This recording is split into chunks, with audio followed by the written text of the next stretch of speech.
आज के इस ट्यूटोरियल में हम ब्रश टूल का यूज़ सीखेंगे। दोस्तों, ब्रश टूल हमें अपने टूल बार में कुछ यहाँ पर नज़र आता है जिसकी शॉर्टकट की है बी ना। अब ये ब्रश टूल कैसे काम करता है? ये ब्रश टूल बिल्कुल जैसे नॉर्मल लाइफ में एक ब्रश का काम होता है, वो पेंट करता है, तो इसी तरह से ही इसका काम है। फॉर एग्ज़ाम्पल, अगर मैं कुछ ड्राइंग बनाना चाहता हूँ, जैसे कि मैं एक लाइन इस तरह से बनाना चाहता हूँ, तो आप देख सकते हैं कि एक मेरी लाइन जो है वो इसने ड्रॉ कर दी है। और अगर मैं इसको सिलेक्ट करता हूँ तो ये देखिए अपने डायरेक्ट सिलेक्शन टूल की मदद से, तो इसके अंदर काफ़ी ज़्यादा हमें एंकर पॉइंट्स नज़र आ रहे हैं। नाउ ये एंकर पॉइंट्स क्या होते हैं? जैसे कि देखिए इसके जो पॉइंट्स हैं इनको हम एडिट करके, जैसे कि आप ये देख सकते हैं, मैं इन पॉइंट को ड्रैग करके कहीं भी लेके जा सकता हूँ और इनको एडिट भी कर सकता हूँ। ठीक है, तो ये हमें इस तरह से एक पॉइंट्स में ड्राइंग बनाकर दे देते हैं जिसकी मदद से हम शेप्स को ड्रॉ कर सकते हैं। नाउ अब देखिए, जैसे कि मैंने शेप ड्रॉ की, मैं इसको डिलीट करता हूँ। डिलीट करने के लिए जैसे देखिए अभी एक और प्रॉब्लम हुई छोटी सी। मैं इसको डिलीट करना चाहता था मगर मेरा सिर्फ एक पॉइंट सिलेक्ट था और मैंने डिलीट का बटन प्रेस किया तो मेरा सिर्फ एक पॉइंट इसने डिलीट किया। पूरी होल जो मैंने ड्राइंग बनाई है उसको डिलीट नहीं किया। उसको डिलीट करने के लिए मुझे अपना सिलेक्शन टूल सेलेक्ट करना होगा और फिर डिलीट पर क्लिक करना होगा। तो आप देख सकते हैं कि यहाँ से पूरी मेरी चली गई है जो मैंने ड्राइंग ड्रॉ की थी। अब देखिए, ब्रश टूल यूज़ करने के लिए आपको सबसे पहले दो ऑप्शंस का ख़ास ख्याल रखना है। इस पर डबल टैप करना है और यहाँ से आपके सामने एक छोटा सा ये पैनल खुल के आ जाएगा और यहाँ से आपने कीप सिलेक्टेड और एडिट सिलेक्टेड पाथ्स, इन दोनों को ऑन रखना है। ठीक है, सेटिंग्स आप देख लें, आपकी भी आपने मेक श्योर करना है कि सेटिंग आपकी यही होनी चाहिए। यहाँ से आप ओके पे क्लिक करेंगे और ड्राइंग करना स्टार्ट करेंगे। सबसे पहले मैं एक कलर चूज़ कर लेता हूँ। हाँ जी, ये कलर देखिए बिल्कुल ठीक है। अब देखिए इसने मुझे एक शेप बना के दे दी है एग्जैक्ट जैसे मैं बना रहा था। जैसे अगर मैं आपको दिखाता हूँ, अब देखिए मेरी जो शेप है ये एक स्मूथ शेप नहीं है, जैसे कि आप यहाँ पर देख सकते हैं। मगर जैसे ही मैं अपना माउस रिलीज़ करता हूँ तो ऑटोमेटिकली जो इलस्ट्रेटर है वो इसको एक स्मूथ शेप में कन्वर्ट कर देता है। इसकी मदद से हम शेप्स बना सकते हैं। फॉर एग्जांपल, आज के लेक्चर में हम एक एक्सरसाइज करेंगे छोटी सी। जैसे कि आप ऊपर शेप्स बनी हुई देख रहे हैं, ये इसी टूल से बनी है। अगर जैसे हमारे पास एक ग्लासेस है, अगर हम इन ग्लासेस को अपने ब्रश टूल की मदद से ड्रॉ करना चाहें तो वो कैसे करेंगे, आज के इस लेक्चर में हम वो देखते हैं। सबसे पहले हमें जो हमारी शेप है जिसके ऊपर हमने ड्रॉ करना है वो हमारी एक अलग लेयर में होनी चाहिए। जैसे कि आप देख सकते हैं यहाँ पर मेरी जो शेप है ये इस लेयर में है और इसके अलावा ये जो ड्राइंग्स ऊपर आपको दिख रही है, रेफरेंस ड्राइंग्स, ये सारी मेरी एक शेप में है। और जो मैंने न्यू ड्राइंग ड्रॉ करनी है उसके लिए मैंने एक न्यू शेप जो है ऑलरेडी क्रिएट करके रखी है। अब देखिए, जैसे कि ये एक शेप है, इस पर मैं अगर ड्राइंग करना चाहूँ तो आप देख सकते हैं कि इस पर मुझे काफ़ी दिक्कत होगी। अगर मैं अपना सिलेक्शन टूल सेलेक्ट करता हूँ तो कभी कभी ये देखिए जो नीचे से तस्वीर है यही जो मेरी जो है वो ड्रैग होना स्टार्ट हो जाएगी। मगर मैं इन सब झंझटों से बचना चाहता हूं, तो इसीलिए मैं इस लेयर को जिसके अंदर ये मेरी पिक है इसको मैं टेम्पलेट कर लूँगा। टेम्पलेट करने का क्या मतलब है, जैसे कि अब देखिए यहाँ लेयर का हमारा सेक्शन है लेयर। ठीक है, अगर ये ना आपका विजिबल हो रहा तो आप यहाँ से विंडोज़ में से जाके लेयर्स के ऑप्शन पर चेक कर लीजिए जिसकी शॉर्ट की है F7। देखिए मेरा लेयर्स का पैनल यहाँ पर है। जिस लेयर में मेरी ये पिक है इसमें मैं यहाँ पर लेयर पर क्लिक करूँगा और अपने साइड पे 3 लाइंस आप देख रहे हैं। इन लाइंस पर क्लिक करते साथ ही मेरे सामने कुछ ऑप्शंस खुल जाते हैं जिनमें ऑप्शंस एक है टेम्पलेट का।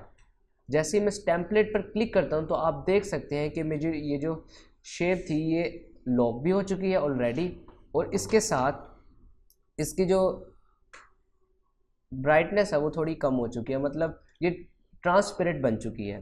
ठीक है, इससे मैं आसानी से इस पर ड्रॉ कर सकता हूँ। अब आप देख सकते हैं कि अगर मैं इस लेयर पर ड्रॉ करना चाहूँ तो ये मुझे ड्रॉ नहीं करने दे रहा, हालांकि मैंने अपना ब्रश टूल जो है वो सिलेक्टेड रखा हुआ है। अब ये क्यों हो रहा है? क्योंकि मेरी जो लेयर है वो लॉक है और टेम्पलेट है। जैसे कि मेरी जो लास्ट वाली लेयर है जो कि मेरी ग्लासेस की लेयर है, ये देखिए मैंने इसको सिलेक्ट किया हुआ है। अगर मैं इसको हटा के कोई और लेयर सेलेक्ट करता हूँ जो कि मेरी लॉक नहीं है, जैसे कि ड्राइंग जो मैंने भी कुछ ही देर पहले क्रिएट की थी लेयर। अब देखिए अब इसने मुझे अलाउ कर दी है ड्राइंग के लिए। दोस्तों वो इसलिए हो रहा था क्योंकि मैं एक लॉक लेयर पर काम करने के लिए जा रहा था और मैं एक लॉक लेयर पर काम नहीं कर सकता हूँ, इसलिए मुझे एक अनलॉक लेयर चाहिए जो कि ये है, और यहाँ से मैं इसको अब आसानी से ड्रॉ कर सकता हूँ। नाउ ड्रॉ करने के लिए सिंपली हम क्या करेंगे, सबसे पहले तो इसकी स्ट्रोक कम कर लेते हैं, लेट्स 0.3 रख लेते हैं हम, ठीक है। अब यहाँ से अगर मैं इसको ड्रॉ करना चाहूँ, आप कहीं से भी शुरू कर सकते हैं, ये सब आपके ऊपर है। फॉर एग्ज़ाम्पल मैं इसको बाहर से लाता हूँ, ये देखिए एक इसकी स्ट्रोक जो अभी तक ज़्यादा ही है, अब देखिए इसकी स्ट्रोक मैंने कम कर दिया तो इसकी स्ट्रोक यहाँ से कम हो गई है, ठीक है। यहाँ से आप इसको स्टिल इस तरह से ड्राइंग भी कर सकते हैं और इसको एडिट भी कर सकते हैं, ये हम साथ साथ देखेंगे कि किस तरह से क्या क्या चीज़ें कर सकते हैं।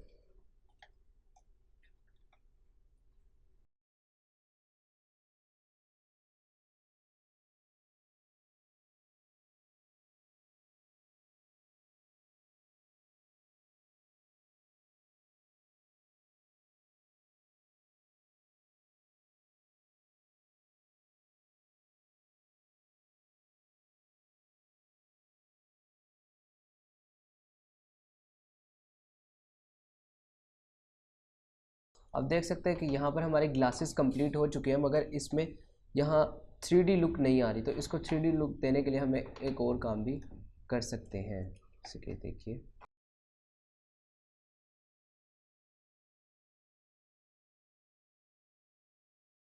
देख सकते हैं कि यहाँ से हमारी जो ड्राइंग है यहाँ से ख़राब है। अब हम क्या करेंगे, इसको ठीक करने के लिए हम इस सारी ड्राइंग को सिलेक्ट करेंगे।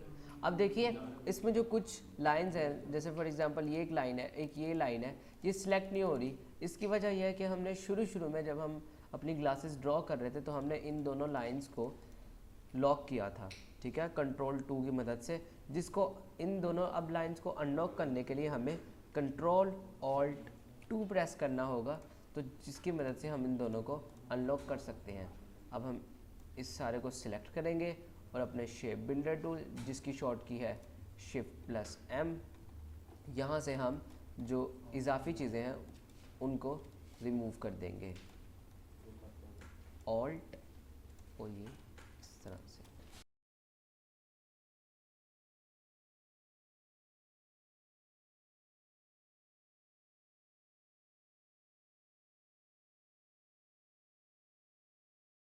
अब देखिए ये तकरीबन काफ़ी हद तक हमारी कंप्लीट हो चुकी है, मगर अभी भी इसमें कुछ कमियां हैं ना। उनको दूर करने के लिए हमें यहाँ से इस पूरे को सिलेक्ट करना पड़ेगा जो हमने शेप ड्रॉ की है, और हमें ऑब्जेक्ट पाथ और यहाँ से सिंपलीफाई में जाके हमने यहाँ से प्रीव्यू इस पर चेक लगाना है। जैसे देखिए मैंने इस पर चेक लगा दिया, तो अब देखिए इसमें डिफरेंस कुछ आ रहा है, ठीक है। ये जो हमारे एंकर पॉइंट्स हैं उनकी तादाद को कम कर रहा है, जैसे कि आप देख सकते हैं ओरिजिनल मेरे एंकर पॉइंट्स थे 216, जो कि अब इसने डिक्रीज़ करके 44 पॉइंट्स कर दिए हैं ना। इसको हम यहाँ से कंट्रोल कर सकते हैं, जैसे कि आप देखिए अगर मैं इसको बिल्कुल ही 0% पर ले जाता हूँ तो यहाँ से मेरी इमेज है वो बिल्कुल ख़राब हो चुकी है, मगर अगर हम इसको कम से कम करते हैं तो देखिए आप कुछ बेहतरी हमें अपनी ड्राइंग में दिख सकती है। जैसे कि प्रीव्यू ये हमारी ओरिजिनल है और ये उसके बाद, तो आप देख सकते हैं इसने कुछ बेहतरी की है। अगर हम इसको लेट्स से अगर 87 पर रखते हैं तो आप देखिए कि इसने हमारी इमेज को काफ़ी हद तक ठीक कर दिया है।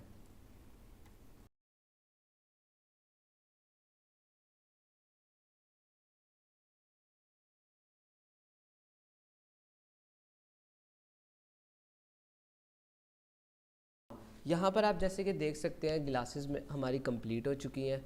इसमें मैंने क्या किया है, सिंपली मैंने कुछ लाइंस ऐड की हैं, जैसे कि अगर मैं आपको ये देखिए यहाँ पर मैंने कुछ लाइंस ऐड की हैं, और इसके अलावा यहाँ पर 2 शेप्स ऐड की हैं जिसको मैंने थोड़ा सा इस तरह से इस पोजीशन में रख दिया है। ये लाइन सिंपली शेडिंग के लिए, क्योंकि हम छोटा सा आर्ट पीस बना रहे हैं, ओरिजिनल नहीं बना रहे, तो इसीलिए रेफरेंस को देखते हुए ये देखिए रेफरेंस में कुछ इस तरह की दिखती थी।